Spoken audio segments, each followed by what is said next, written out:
Kiev forces based in the Opitne village have opened fire on the territory of the embattled Donetsk airport more than 140 times over the past 24 hours. DPR military spokesperson Eduard Basurin stated. Minister of Defense of DPR registered shelling from 120mm artillery systems, 120mm and 82mm mortars by the Kiev forces. Inherently, Kiev forces have increased activity following an interview of self-proclaimed President Petro Poroshenko in which he said that the war would end when Kiev regained Donbass and Crimea. This speech has become a signal to the pro-Kiev military to increase provocations and the violating of the ceasefire.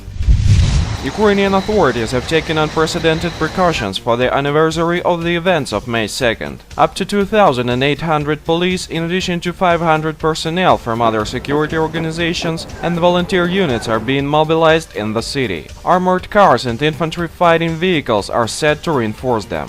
Governor Igor Palitsa told press that we will respond firmly and sort out whether the detention was lawful or not later. Those who might look even a little similar to the faces on wanted lists will be face-checked, so it's best to carry your passports. Minister of Internal Affairs Chief Ivan Katerenchuk added that anyone wearing St. George ribbons will be detained.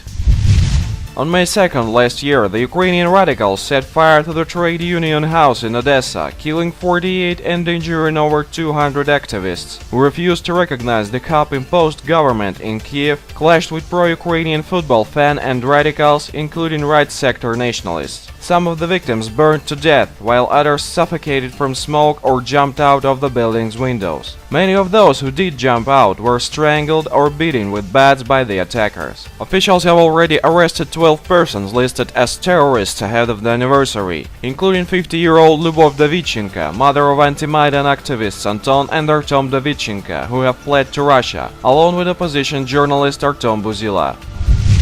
Meanwhile, Moscow has called on the international community to put pressure on Ukrainian authorities over investigation of last year's Odessa massacre. With a deep concern, we have to state that 1 year the Ukrainian justice system did not take any tangible steps toward an objective, independent and impartial investigation of this horrific crime in order to bring the perpetrators to justice, the statement by the Russian Foreign Ministry said. Moscow urged the international community, including human rights NGOs, to decisively and honestly demand Kiev stage a foreign investigation into the Odessa massacre and correct the glaring flaws in Ukrainian judicial system.